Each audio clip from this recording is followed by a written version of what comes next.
بسم الله الرحمن الرحيم. السلام عليكم ورحمة الله تعالى وبركاته.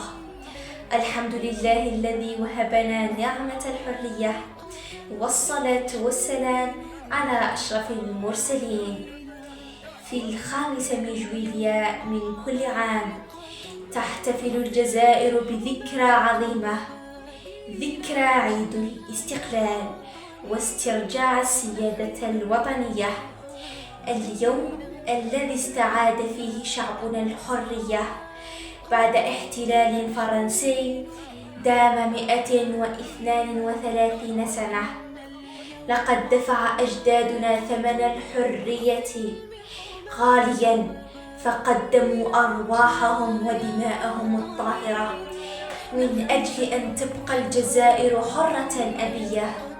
صبروا على الجوع وتحملوا السجن والتعذيب، وواجهوا المستعمر بإيمان راسخ وعزيمة لا تلين، حتى رفعوا الراية الوطنية عالية خافقة. وكان المجاهدون والشهداء مثالا للشجاعة والتضحية، فلم يبخلوا بأغلى ما يملكونه دفاعا عن أرضهم وكرامة شعب. وأشرقت شمس الحرية في 5 من جويلية عام 1962.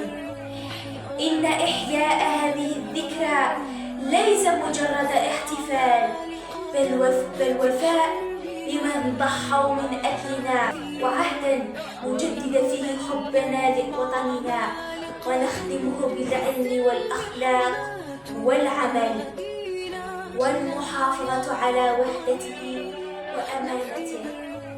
رحم الله شهداءنا الأبرار، وحفظ الله الجزائر آمنة مستقلة، وعاشت الجزائر حرة أبية. والسلام عليكم ورحمة الله تعالى وبركاته. تحيا الجزائر.